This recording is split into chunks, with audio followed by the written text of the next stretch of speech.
semenjak nama saya sering dapat pro dan kontra, sering dihujat, ini malah follower saya juga naik, alhamdulillah.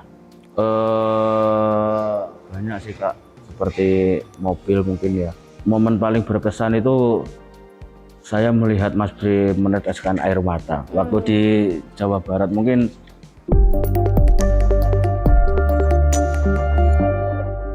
dari pekerjaan ini Mas Met udah bisa beli apa aja sih yang kayak bener-bener kayak wah bisa beli mungkin barang yang Mas Mehmet pengen banget dulu tapi baru kesampaiannya. Banyak sih Kak, seperti mobil mungkin ya. Alhamdulillah udah bisa beli. Ya. Banyak sih, kalau saya semoga tahun ini bisa nyicil rumah lah. Amin, amin, amin semua ya. Ya. Amin. Kalau untuk keluarga sendiri mungkin udah kayak dibeliin apa gitu Mas, kayak untuk istri tercinta. Untuk istri sih, apa yang istri mau selalu saya turutin. Selalu ya, Iya. selalu yes ya, saya nggak no ya. Enggak, saya nggak pernah no lah kalau istri saya. Nanti kita buktikan, coba sekarang kita buktikan ya. Minta istrinya minta apa gitu. Oke. Kalau untuk GBK juga awalnya siapa yang ngontak? Yang minta dari timnya? Dari salah satu relawannya Mas Gibran sih Mas. Langsung Mas Bro. Iya, itu kan dulu juga sempat kampanye juga di daerah Jawa Tengah, Jawa Timur, Jawa Barat. Ada kepikiran nggak sih untuk jadi DJ? Saya udah ada panggilan mungkin Mas tampil di klub-klub gitu? Saya ini kalau pegang DJ belum minat ya Kak, soalnya saya nggak bisa acep-acep gitu. Nggak bisa acap-acap. Ya nggak bisa saya. Jadi yang konten-konten viral itu di TikTok yang Mas Mehmet serius banget itu emang udah Mas Mehmet gitu nggak bisa kayak sambil Iya. menikmati joget-joget Iya. gitu ya? Terlalu kaku saya. Terlalu kaku, joget. justru terlalu kaku Mas. Wah Iya. ini fakta menarik. Berarti Mas Mehmet nggak pernah yang kayak mungkin dengerin apa gitu lagu lagi santai gitu, ini nggak joget-joget? Ya mungkin cuma gini-gini aja, manggut-manggut aja. Oke.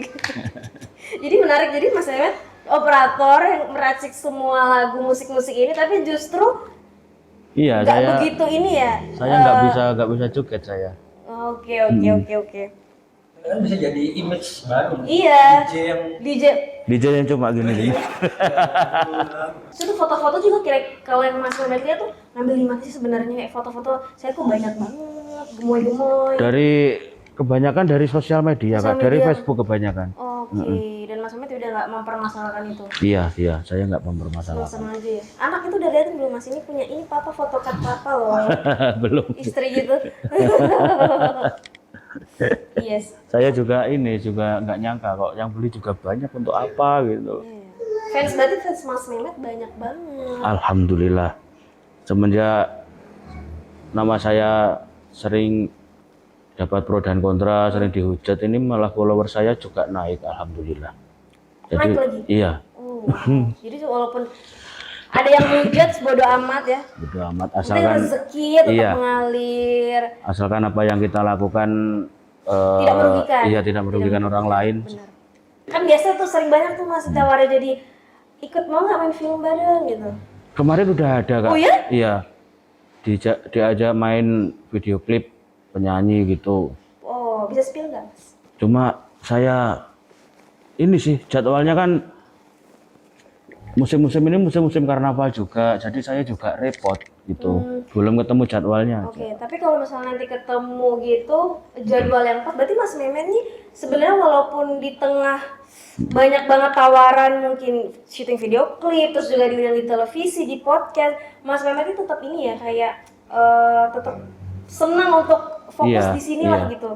Karena kan ibaratnya dari dulu berangkatnya juga dari sini. Jadi mau sesibuk apapun, bahkan waktu istri saya melahirkan, itu kalau nggak salah habis maghrib. Itu saya masih karnaval di Jawa Tengah sana. Wow. Iya dulu. Jadi anak saya keluar itu saya nggak tahu. Saya nggak di rumah. Benar-benar nih ya.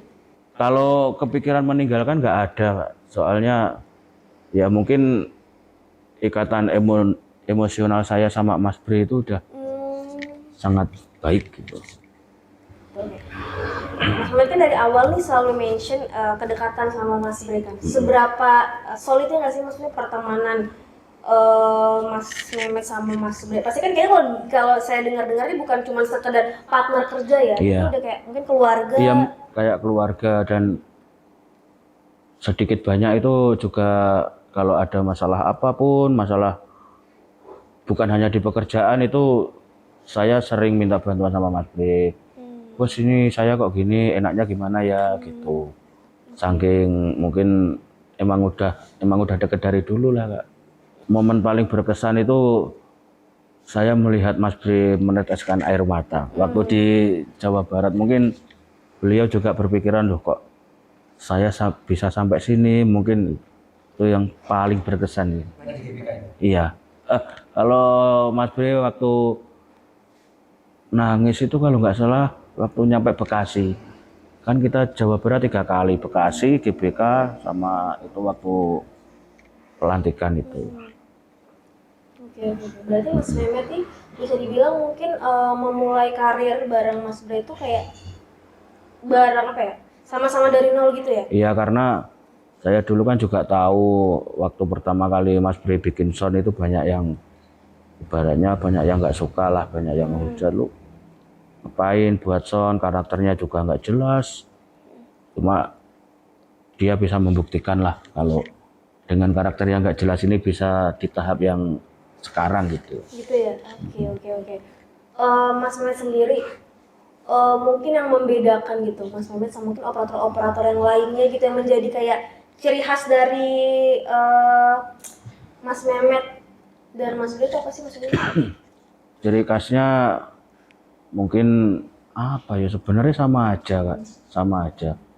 Ya mungkin saya bisa buat karakter sendiri lah, buat karakter yang beda, nggak sama kayak teman-teman, mungkin itu aja sih. Kalau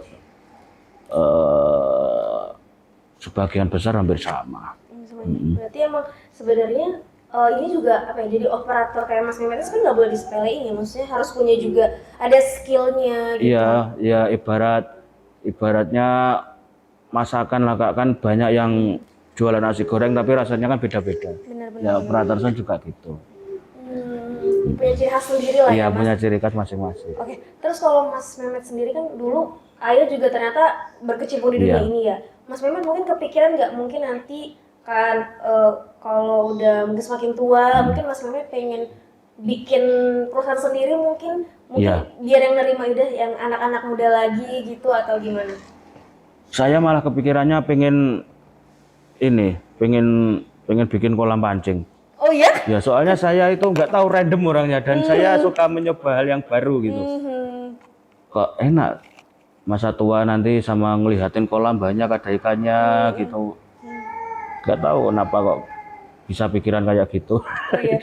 Udah mulai ini nggak Mas, kayak udah mulai mungkin mikir kayak mungkin saya mau beli, mulai nyicil-nyicil gitu nggak Mas? Untuk Iya, persiapan masa tua. kadang-kadang pengen nyicil gitu, cuma nanti takutnya saya ada keinginan yang lain lagi. Karena random itu ya Mas? Iya. Oke. Berarti Mas Mehmet sendiri emang pengennya mungkin kalau masa tua nanti ya udah mungkin sama istri, sama Iya. anak, lebih santai lagi kan? Kan waktu anak saya masih kecil juga jarang ada waktu dengan keluarga, dengan istri juga. Itu. Gitu. Oke.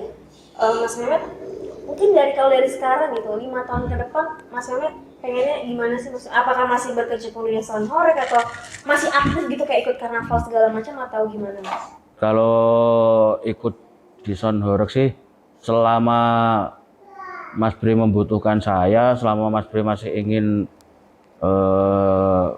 berjalan di dunia sound horeg, ya selama itu juga saya masih ikut Kak. Oh gitu. Tapi mungkin saya pengen punya usaha, tapi usaha yang di rumah aja gitu. Nggak mau bikin usaha sound horeg sendiri gitu? Kayak udah sekomplit, sepaket lah ya sama Mas Bre. Sebenarnya pengen, cuma ya itulah, pengen hal yang baru aja gitu. Pengen coba hal baru ya. Emang random aja orangnya ya Mas ya.